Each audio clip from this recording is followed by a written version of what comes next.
It's an awesome tag team main event that devolves into faction warfare. Gentlemen, raise your beverages. It is an NXT party.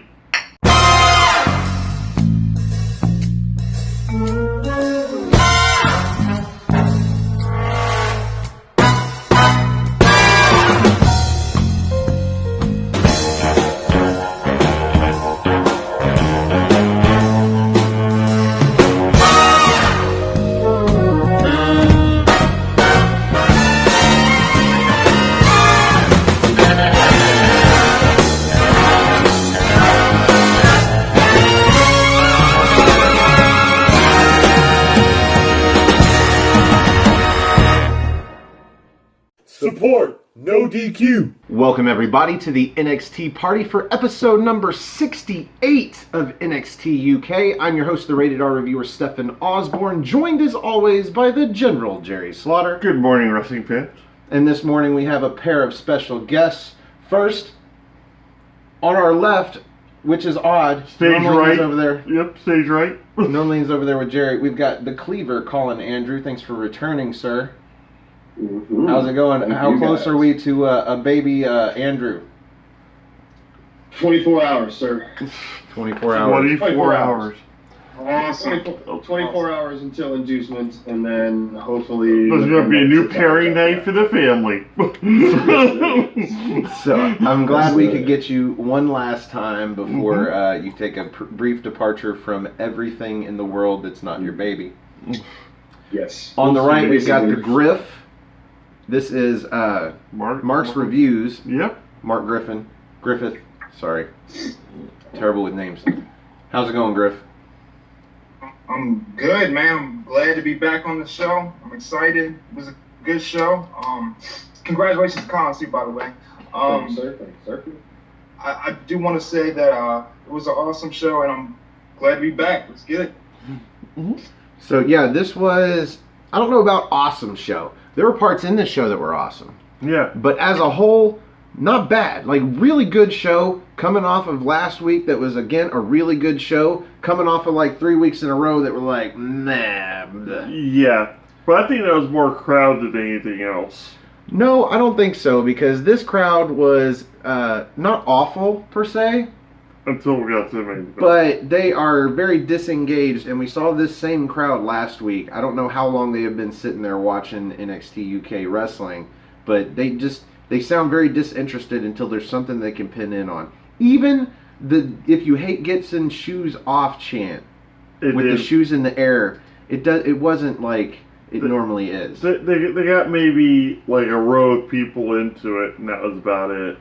You could see maybe a dozen people in the front row area, the ringside area, with their shoes up. But that's it. And those were the diehards, you kind of tell. That's the diehards. Yeah. And so this crowd, I think, would have brought the show down, except that this week and last week were just really good shows. Mm-hmm. We start with Joe Coffey coming out. And any show, NXT UK, that you can start with Gallus' music, I'm in favor of. Same with Imperium, and same with Rhea Ripley. If you start the show with any of those three, we're good for now. Yep. What'd you think about the opening match here between Joe Coffey and Tyson T-Bone, Mark? I thought it was a good match. It kind of surprised me because, piggybacking off you said, the crowd seemed a little dead to me, and it surprised me because, like you said, as soon as you hear Dallas's music, to me, I'm invested immediately. So for them to be kind of dead, I don't know how long they've been sitting there, like you had said, but either way, I thought it was a good match. I think this was actually Joe Coffey's first appearance since was it Cardiff? Cardiff. I think. Yep. Cardiff. Well, it's his first in-ring match since Cardiff, but in-ring match, yeah. But overall, a match as a whole, I was invested quick. I don't know how much the crowd was, but see, it also takes me back to other promotions, like in other countries. Like sometimes they use silence as a way of investment, as respect. So when I seen this, I didn't know that's what that was. I didn't know if that what's that because it surprised me. But either way, it was a good match. Colin. Right on. All right, so good to see Coffey back. That music The music just runs through you. I don't know why my camera's doing this. Like always. It's okay. I don't know. I'll It's an keep trying iPhone to fix it. XR, so blame that. Oh, right back to But, that bitch. I would just give up on it. It's fine. It's fine. People don't need to see everything. Little Cleve. But anyways, I'm going to talk about Tyson T-Bone for a minute, because besides the inaugural UK Championship tournament, you haven't really seen much out of him besides complete squash matches and a few tag team matches that turn into basically squash matches. Mm-hmm. He actually showed a lot in this match, I thought. I agree. The best showing I've seen out of him personally in a long time, so good for him. Joe Coffey's going to come out on top. I mean, it's fucking Gallus, dude. When's the last time, pretty much, it's guaranteed when someone from Imperium comes out, all right, they're going to win. You know what I mean? It's just they're on a hot streak. Well, if you're going to give know. him a jobber, better Tyson T-Bone for a guy Joe Coffey size than, let's say... Jack Stars. Yeah, that's where I was going with that. Finishing my sentences already, Colin. Yep. Jerry, what do you think about the opening match? Well, I never thought, Coffee and then T-Bone would be make for a good combination. But sure enough, this was a tasty one. We got to see more offense out of Tyson T-Bone, and weirdly enough, the suplex namesake, as we were thinking, you're like, I wonder what kind of suplex that was, Jerry. I'm like, what? It was a T-Bone. It was a T-Bone. Is it an A1 roast? It was, but yeah, the match.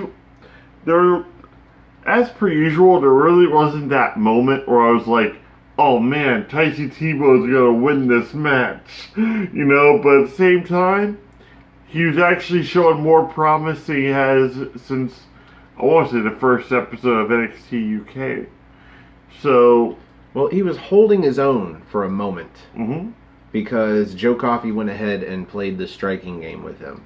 And that's not a game you would normally want to play with Joe Coffey unless you're a guy like Tyson T-Bone, because that is all we ever see out of this guy. They call him a striker, and sure enough, because he doesn't do anything but hit you or kick you. And in this match, he got this might be the second time we've ever seen him do a suplex in a year plus of NXT UK. Mm-hmm. And I'm in favor of it because at least he's, expanding his arsenal. Even though it's probably already expanded. He's just showing it little by little. I mean, he probably only does it because it's a T-bone suplex. You gotta figure, John Cena debuted a move one a year for the longest time, and now he's got an arsenal of 8. Yeah, his newest move debut. What was it? A punch. Yes. In this case, whether it's a pun in itself or not, T-Bone doing a T-bone, at least he had a suplex in here. He also had this knee strike that was just wicked. He kicks Joe's knee out from under him and hits this jump up knee strike to his face. And this is where he gets a little bit of offense, and he keeps going after the ribs, the body of Joe. I guess maybe he knows something we don't, but Joe counters, and he doesn't like. He knows is the fact that Mastiff pretty much fucking crushed him last time. And there's really no way of knowing if Joe's completely healed up from that. Just enough that he was cleared to compete, because Joe is that stubborn. He would want to hop back in the ring just to show his dominance, even if he isn't at 100%. It's like, bitches, this is me at 38. Okay? Imagine me at 100. So, the only story I can see here in this match was the ongoing tale of who's the bad guy here? Are they both the bad guy? I'm pretty sure they're both the bad guy. Joe Coffey was doing an arm hold on T-Bone for the longest time, and the crowd actually started getting behind T-Bone, trying to clap, all dozen and a half of them, to get him back on his feet. But I'm like, isn't T-Bone a bad guy too? I get it, Joe's, Gallus, obviously they're heels, but not really obviously. I think the only thing that was making Tyson T-Bone get cheered for in any way, shape, or form is it was the fact that he's from England and Joe's not. Well, you would never assume that Joe Coffey was a bad guy just by Gallus' standards. Like, I expected Wolfgang and Mark Coffey to come out with him to the entrance, shake his hand in that triple handshake they do, and then head to the back. He didn't even bring him out. No, this was his spotlight. This was his match back. He didn't need him. He didn't need him. This is Tyson T-Bone we're talking about. Yeah. But still, you know, even if they had come out, they would have gone to the back. He would have done this match alone because they act as if they're baby faces. They're just heel because of what they say. There's a fine line between being baby-faced and just being that cocky. And the best kind of heel is the one that tells the truth, and they might just be telling the truth. This might just be their kingdom. Yep. But we see Joe get the win with, he does a spring out of the corner for a crossbody that he gets maybe more like a Kofi Kingston double chop out of it, but either way. And then he does the Glasgow send off, that drop kick that sends T-Bone into the corner, and then all raw best for the bells, which I don't know if he needed the discus, because after the discus he does this long pause just like he's rearing up and then hits the lariat, and I'm like, I think it looks better when he's like running with the discus. I think if anything, that's one of those moves you should be sloppy at the end of, because it only makes it look that much more powerful. Like if he spun into it and actually leveled him to the point where he falls with them, that I think that would be, you know, made it look that much sicker. So after the pinfall, we get Alicia Taylor in the back with Xia Brookside, who's asking her about getting called out by Kaylee Ray for calling out Kaylee Ray for, as she suggested, cheating. Mm-hmm. And she says she's ready. She's been training the hardest she ever has, and she's ready to show Kaylee Ray. Just more time between now and the eventual match. Yeah. Any notes on this, Colin? It's Xia Brookside, so no. Mark? Brookside, no. Yeah, again, my only note is her hair color only exists in the plane that is her head. That is not a color that exists in real life. No. I did have put down a list of all her aspirations. She ranted about a little bit. I mean, but I wasn't invested in that. But Well, drop us with the list, because I didn't take any notes here, other than she was ready to show Kaylee Ray. that is actually the only note I put. Aspiration. There you go. That was the only aspiration. I kind of bullshit that as a list. There's more than just one thing I wrote down. There's a bullet point. So, Jerry, I'm pretty sure we already did our predictions for this match, but Brookside or Kaylee Ray? Alright, what I need you to do is go ahead and, you know, take the word way and take the letter F out of it, and then you have Xia Brookside's chances of winning the match. No fucking way. There's no effing way. Yeah, so after this, we get a video promo for a new competitor, and I like this promo. Mm-hmm. This was good. Doesn't show anything. His voice has got just that good quality for that gravelly feel that to it. spooky gravelly. Been smoking all his life. This is a guy named Ridge Holland, and he's debuting soon, so probably not next week, maybe in a couple weeks. We just had A-Kid debut. I was about to say, like, it took Dragunov about 2 weeks before we actually got to see him, and next week's card, as we learn, is pretty much loaded down. Yeah. What do you think about this intro here, Mark? Or this Man, promo? you got me excited. Ridge Holland. I think, what did he say in the promo? I got it written down. Someone is getting, and that's all I have. I couldn't hear what he said at the end. He said someone is getting something. I couldn't really catch it at the end. But I think they showed, you know, him walking through the water puddles or something like that. But the way he delivered the statement, someone is getting, I think it was someone is getting hurt is what he said. Yeah. Someone is getting hurt.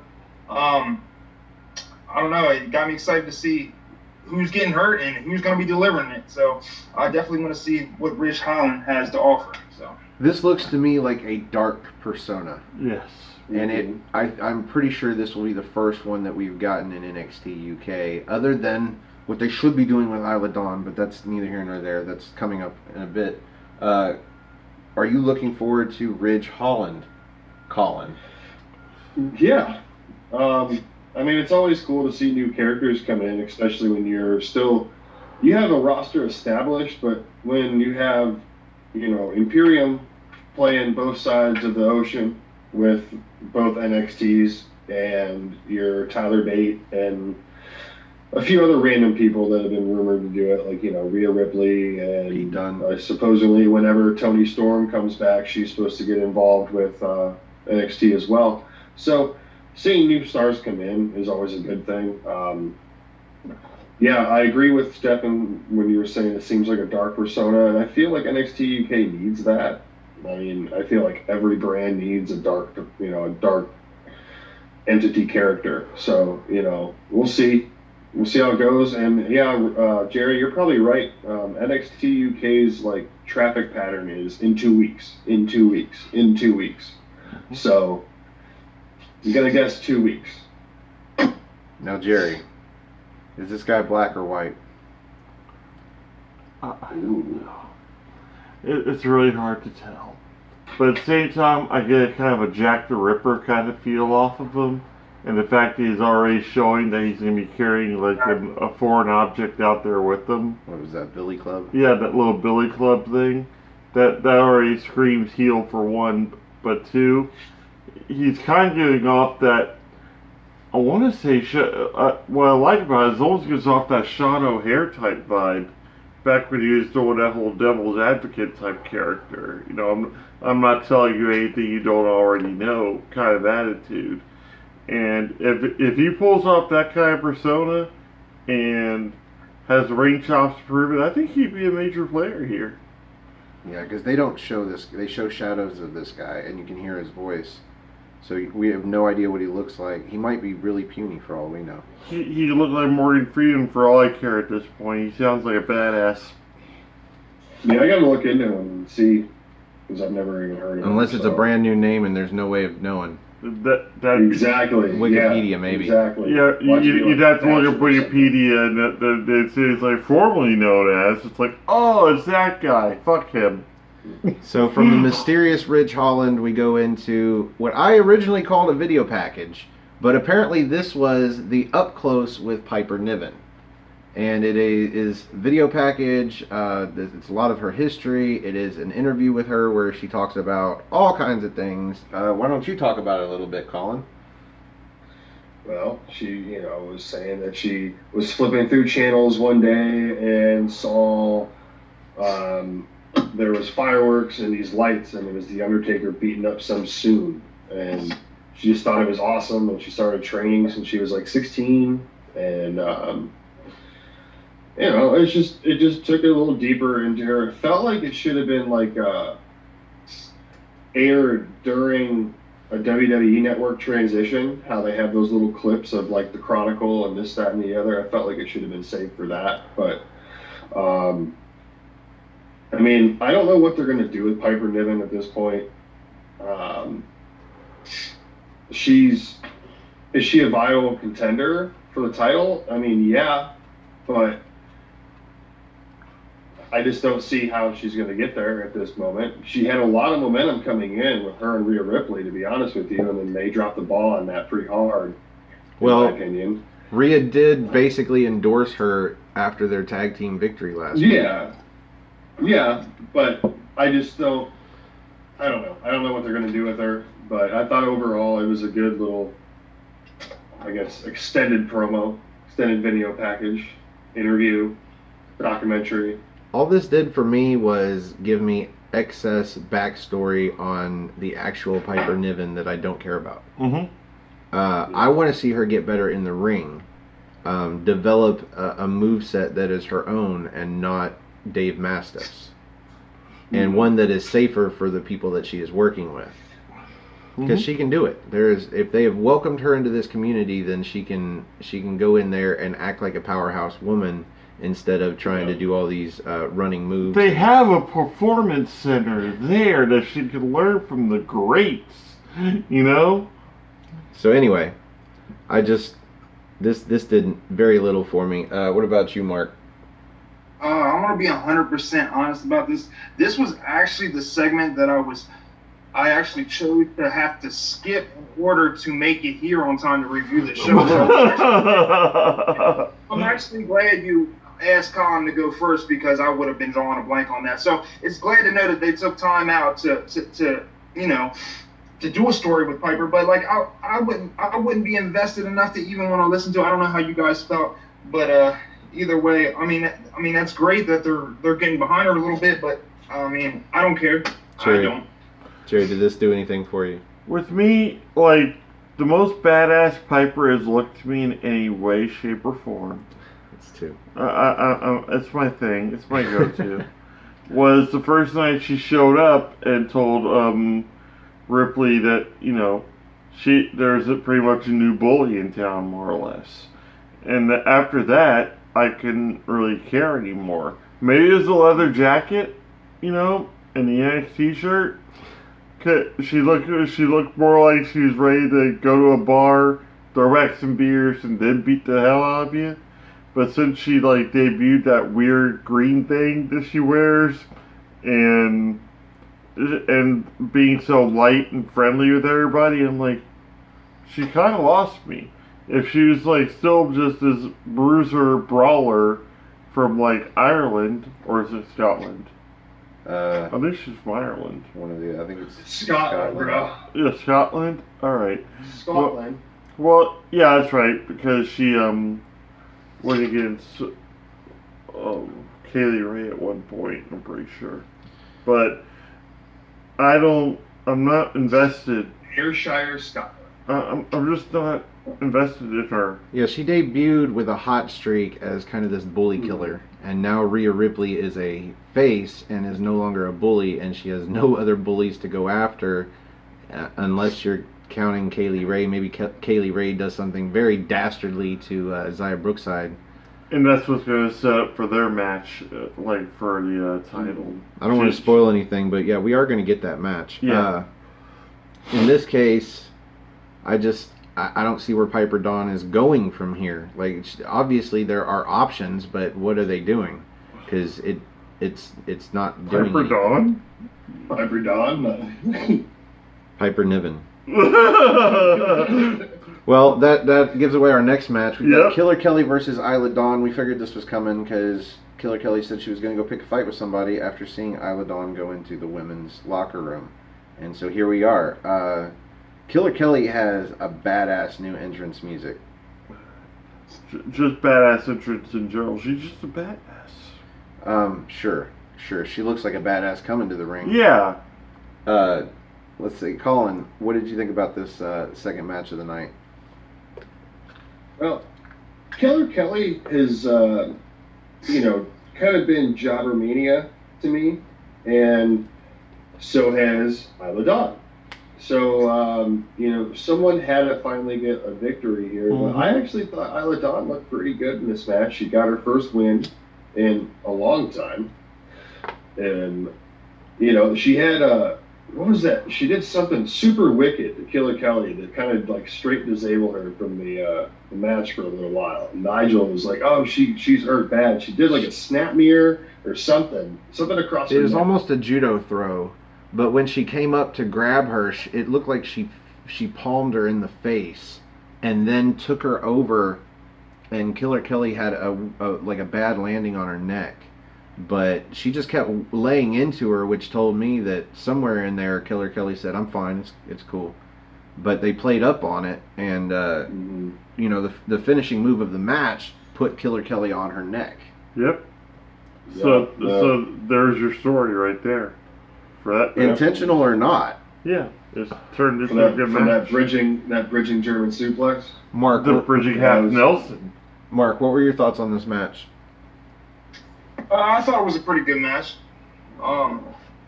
I think I said last week I was hoping that Killer Kelly, she would end up starting to string together a few victories, and I think she took the first step of that this week. So, Jerry.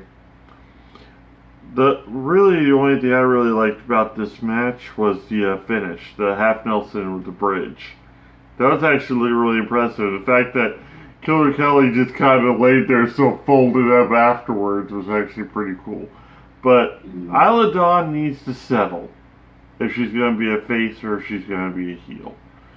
If she's going to be a face, she needs to lighten up her music or be less sexy and, like, you know, stop dialing up all the really cool heel, like, you know, moves that she does and, like, persona, and lighten everything up, because otherwise she still looks like a badass, but she wrestles like a face. Yeah. I've got a few notes here because Dawn hit an impressive and innovative maybe. She had a wrist lock on Killer Kelly, and she does this wrist lock suplex where she basically matrixes over into the throw. Mm-hmm. That was cool. And then Kelly, at one point, looks like she's about to get the victory. She ends up catching Isla Dawn off the apron and hangs her up over the top rope, and then drop kicks her into the corner, and then while she's like seated in the corner, does a running basement drop kick to her. But then, I guess, yells at the crowd too long before picking her up, and they called it the Voldemort. Whatever she was trying to do, Isla Dawn shuffles out of and ends up hitting that half Nelson suplex with the bridge for the 1-2-3 and gets the pinfall victory. But kind of out of nowhere, but at the same time I was glad the match was over because it was a little awkward. Mm-hmm.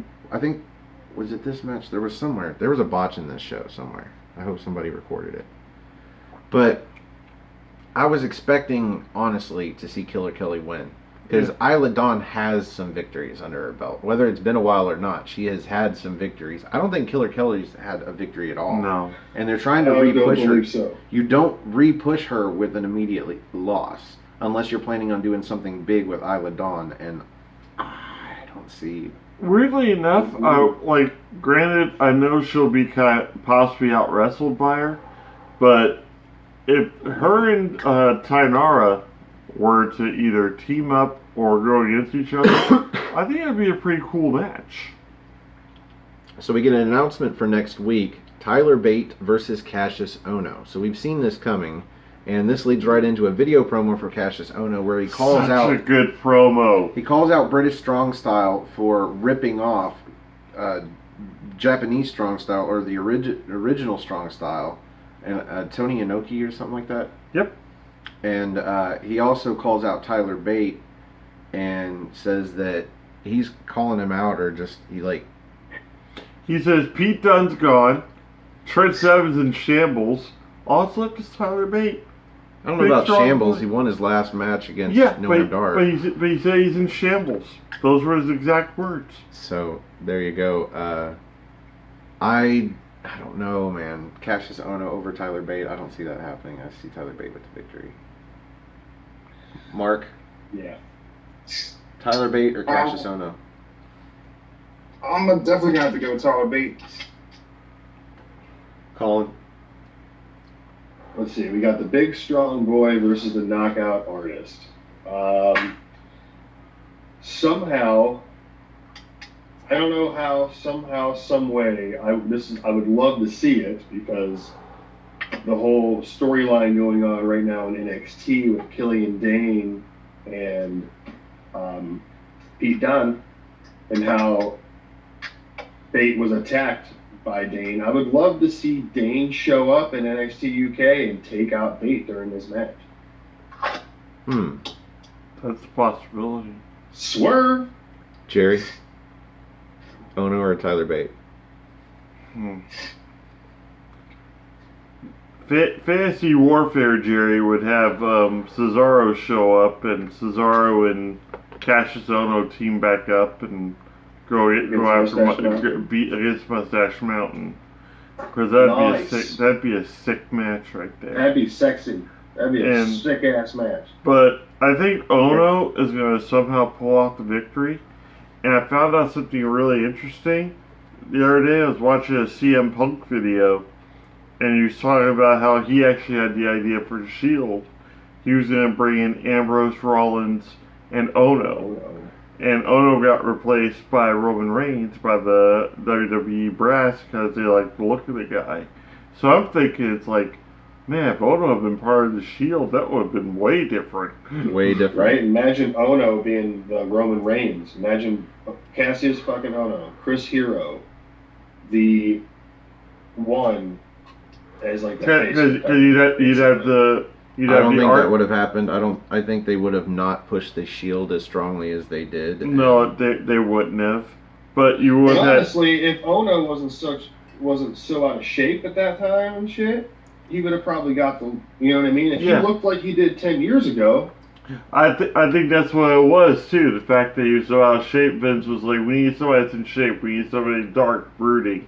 Let's use a Samoan guy that doesn't really do anything."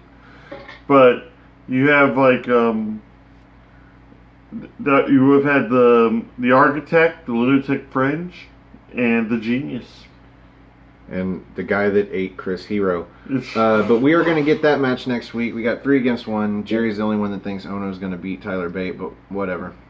Speaking Jerry's of next predictions week, don't matter. This is where we finally get the announcement. Xia Brookside versus Kaylee Ray. It says nothing about a title, so I'm assuming this is strictly non-title match, which means Xia Brookside might get the victory. I don't think she'll get the victory as much as like Kaylee Ray will probably get disqualified. Whatever happens, I'm predicting that Toni Storm comes back next week. Piper Niven.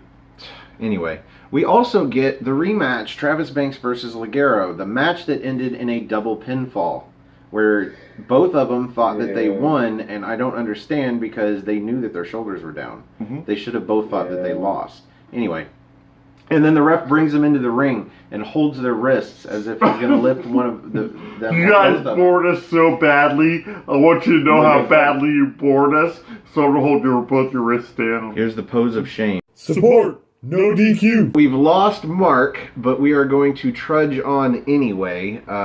Before we get on to the main event, we were going to predict Ligero versus Mark or Travis Banks, but I don't think I really care to predict it. However, you said you do have a bold prediction for this match. Yeah, that Ligero may go heel.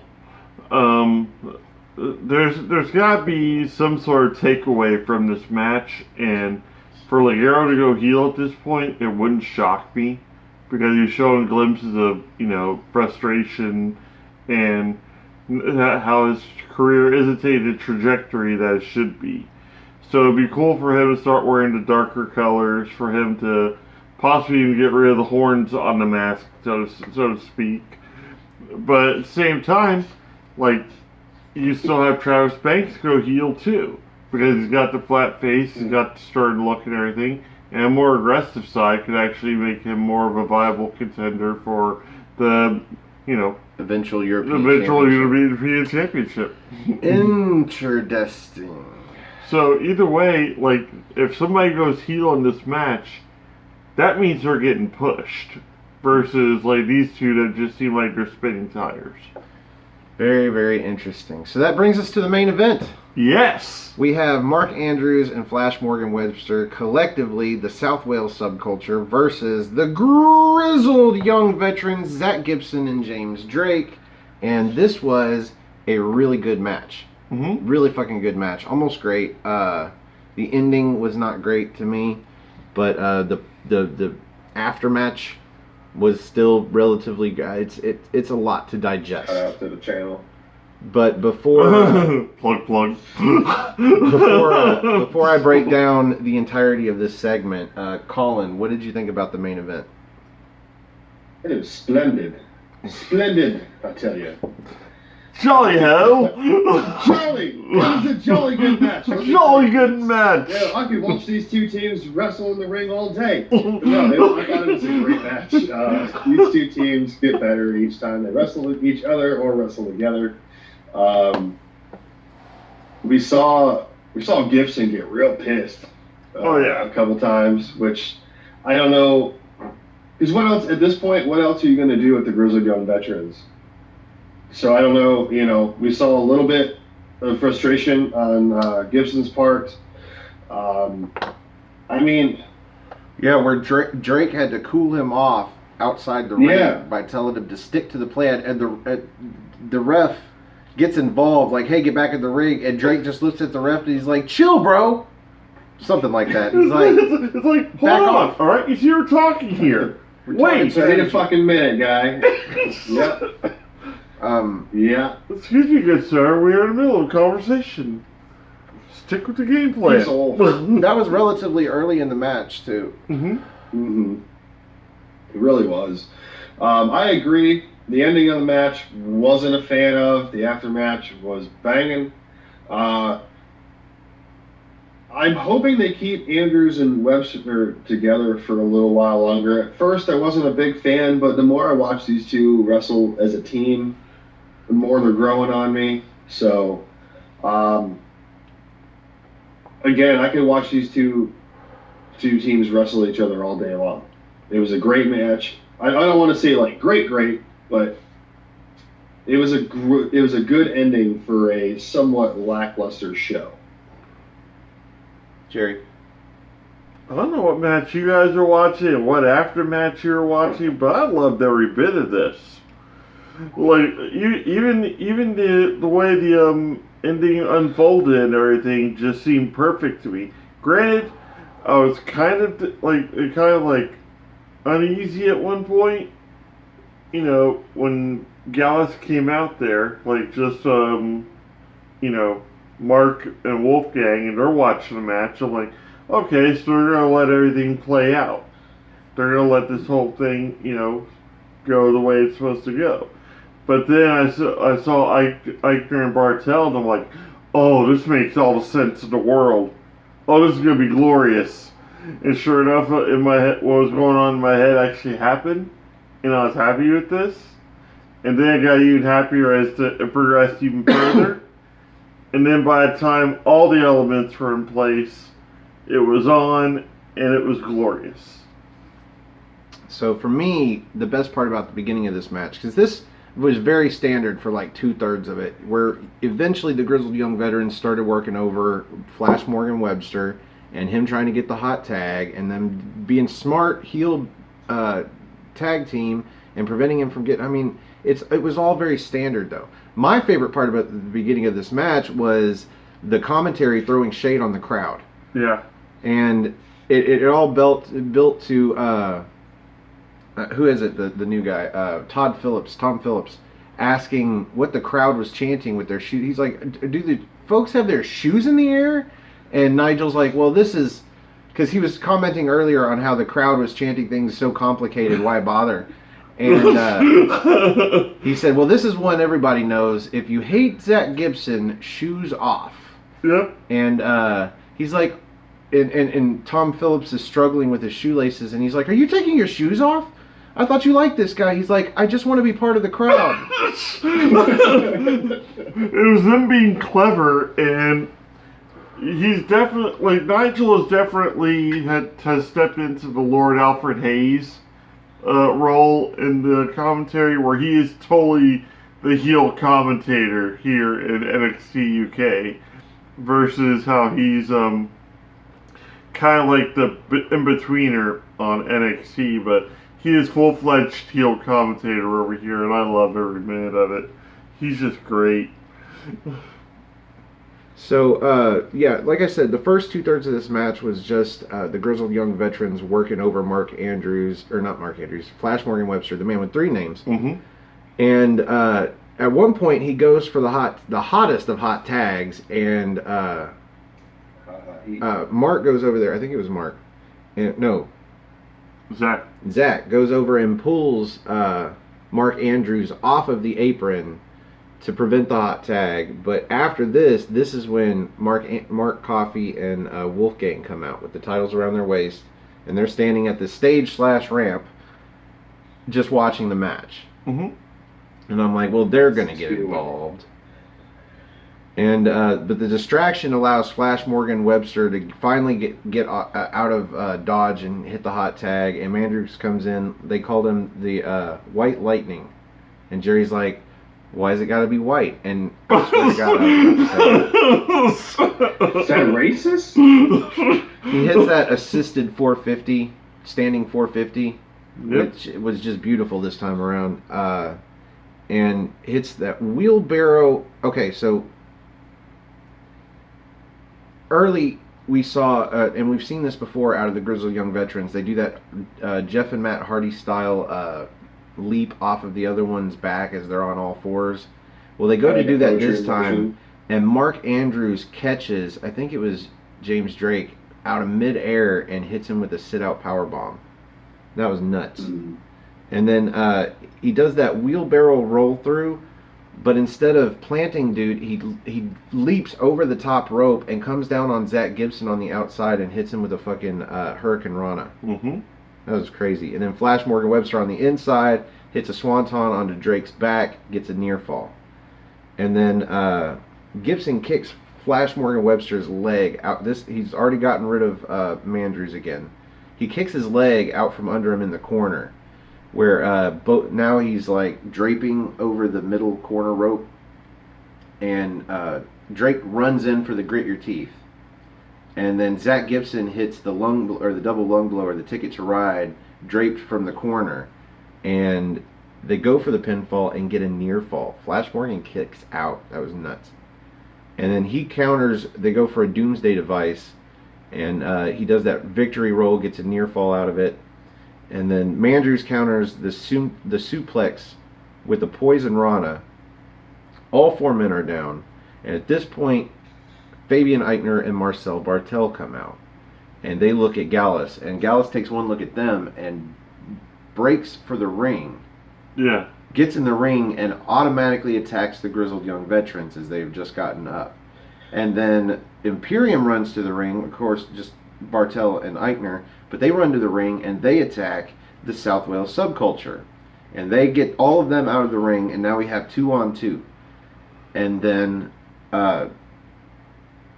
Alexander Wolf comes out, joins Imperium, and then Joe comes through the crowd over the barricade and joins Gallus, and then the music hits. Alexander Wolf just holds up his finger as one more. And then Walter's music hits, he comes out, joins up with them.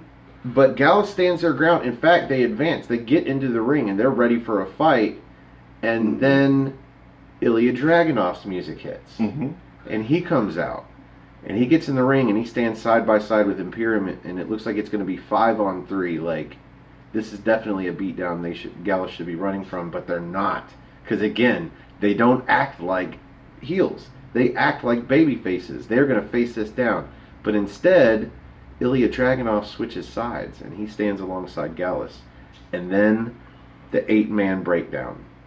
Everybody starts beating up on everybody. Nobody gets the upper hand, and we go to the end of the show. Cut to black. Yep. And so, yeah, really good, almost great match. Kind of great match that had a shitty ending for it to be such a great, 20-minute match. But then the aftermatch was still, awesome. So what do you do here, Colin? That brings us to the end of main event. So here on the NXT party, we like to rate the main event using good old-fashioned NXT. And you get to go first, since you're the guest. Yes. And the only guest now since Mark's gone. How would you rate the match, and where do you see it going from here? Yeah, out of 5 spots of NXT. 5 spots of good old NXT. I'm going to give this main event. All right, so I'm not going to include the aftermatch. Okay, this is strictly up until the disqualification. Yeah, double. I'm going to go 4. And then because of the aftermatch is the reason why I'm going to go 4 1/4. Yep. Is because it set up something awesome. It set up something that we've been trying to figure out here for a little while. What was going to go on with Imperium and Ilya Dragunov, because we know the history between all those guys basically, except for Fabian Eichner, but he's not a real member. So, and then so I was excited to see that, but and where do we go from here with this? Well, War Games is coming up. I don't know exactly what's going to happen because I know they're doing this whole thing with Undisputed Era versus Tommaso Ciampa and Keith Lee and Matt Riddle and a mystery partner. But if they're doing something along the lines at Survivor Series with the Tri brand, I don't know who they're going to put in for all that. So I see something happening, and maybe the men's War Games match gets bumped, and we get a NXT UK one in there instead. Gallus and Dragunov versus Imperium. I'm still gonna save my rating for last, but I gotta say, chances are good because NXT is now live every week. There is no tape shows. Mm-hmm. Chances are good that if we're going to see Imperium versus Gallus and Dragunov as a War Games match, it's just going to be the dark match. They're going to do a series of NXT UK matches as dark matches, and we'll see War Games on NXT UK. Oh, that'd be just as well. That'd be a big rating. That'd be sweet. Yeah, that'd be really cool. Just to devote a whole show just to that one. So that's my guess, because they're no longer going to have dark matches to air the next week on. Because you'd actually NXT TV. have two matches, so make one match maybe about 10-15 minutes long, then devote about half hour, 35 minutes to the match between them and the War Games ring. That'd work out beautifully. The only problem I can see is if they want to have a pre-show for War Games. Mm-hmm. They won't be able to do a lot of crowd shots, and if they do it back in the studio, it's going to have to make sure you don't get to hear the crowd going off because of the War Games match they're watching. Anyway, that's what I see happening. Ratings-wise, though, Jerry, where do you rate the main event? Whew. I'm actually going to go 4.25 just for the fact that I love every minute of it. If anything, I'd probably give it 4.5 because it does set up for a whole bunch of different stuff. We didn't really have a definitive finish for Webster and Andrews versus Gibson and Drake. And I brought it up to you, fine. This just means we can have possibly a ladder match for a number one contender contract for them to go against whoever ends up with the belts here after a while. I would be for that because that'd be great, I think, between Zach Gibson or Grizzled Young Veterans and those two. That'd be an awesome ladder match to have. And then we have the possibility, for me, I think, since Dragunov and Wolf were the ones fighting, maybe this could be another swerve. Maybe Dragunov actually is still with Imperium, and they're actually, they just roughed each other up to make it look more convincing. I don't like storylines like that. I know you don't, but at the same time, or he'd be pulling a Roderick Strong. Same thing Roderick Strong did to Pete Dunne. Yeah, that's the bullshit that got me stop watching the Aces and Eights storyline in TNA. Yep. Mm-hmm. Well, I still, I know it's far-fetched, but if they did it that way, great. But if they keep Gallus and Dragunov together against Imperium, that's going to be a superb match.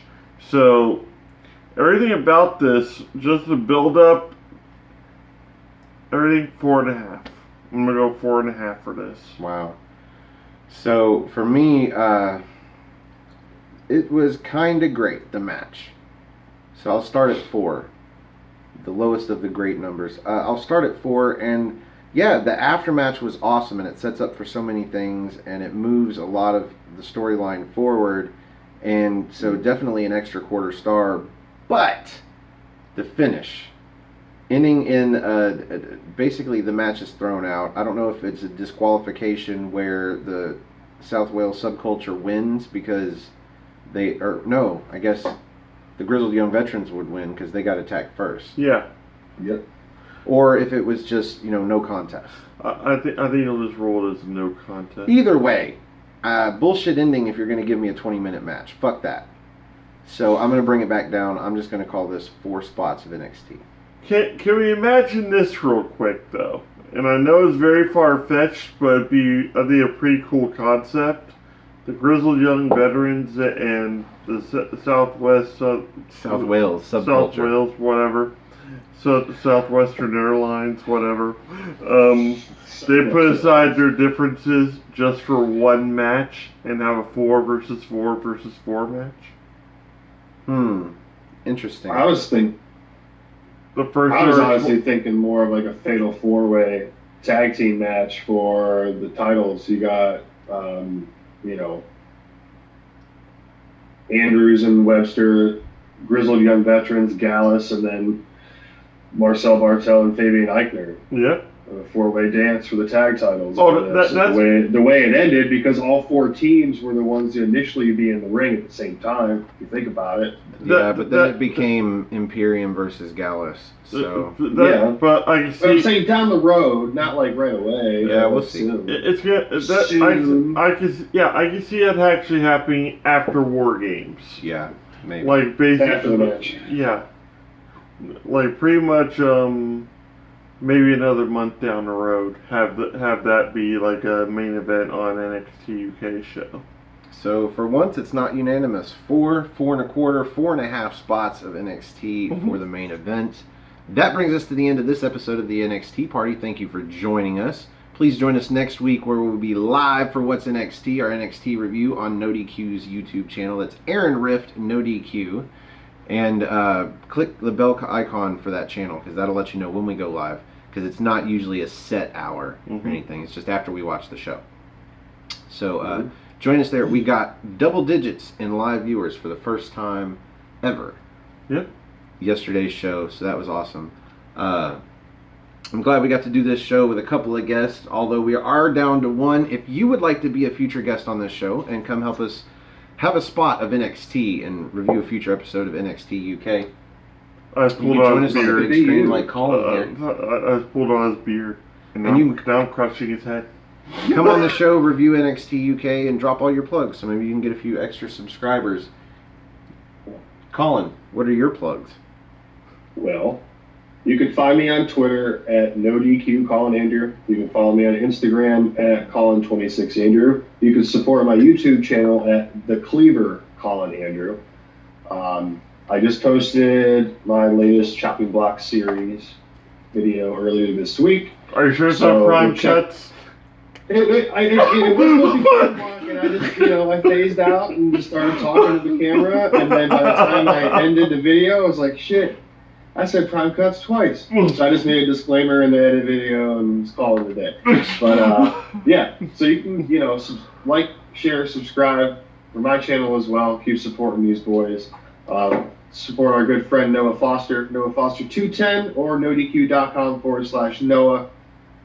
Same thing for Cindy as well, NoDQ.com/Cindy, and find her on YouTube at simply_C_OK. And then after that, we got the holiday Christmas, which we've all seen and you all know. So go ahead and support his channel along with James Hebert and Owen Finch, Wrestling Fortune 44.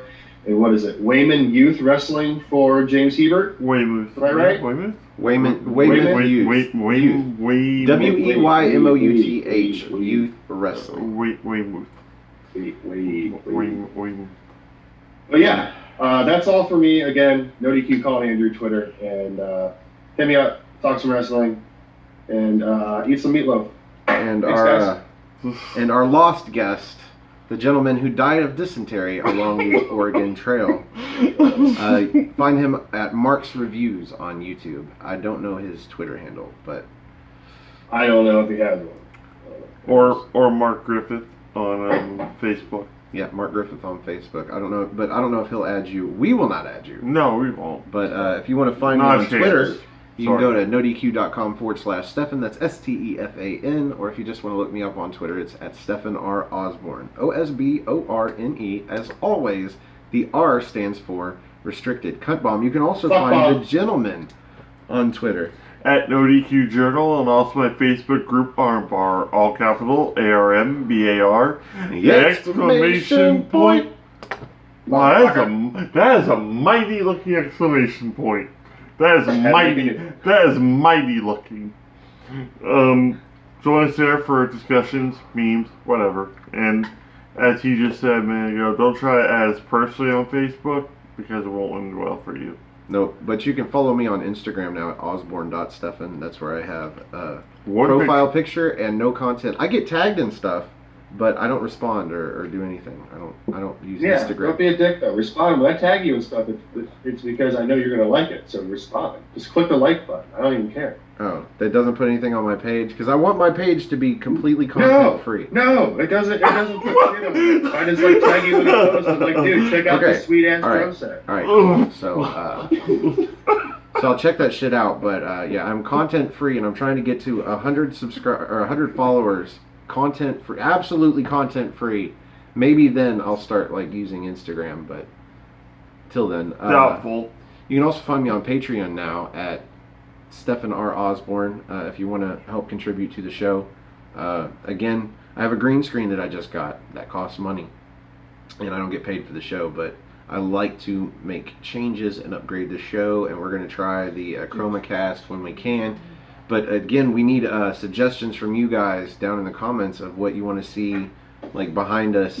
Like, do you want to see us look like we're going to get eaten by a dragon, or eaten by a cat? A turd sandwich and a douche taco.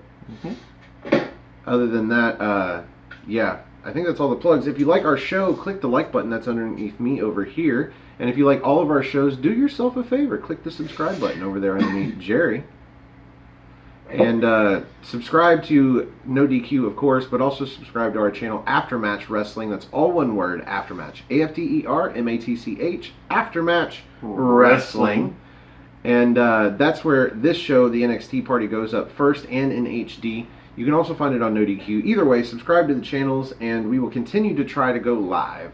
But we definitely go live on Thursday mornings for What's NXT, so join us there. Join us here, join us next week. And share to all of your social media platforms. Just a few clicks and like 45 seconds of your time is all we ask. If you have friends that like watching wrestling, NXT UK, maybe they'll like watching us bullshit about the shows. So, for the Cleaver, Colin Andrew, for the General Jerry Slaughter, I am the Wizard of No DQ, Stefan Osborne. Thank you for having a spot of NXT with us, and we will see you in NXT time.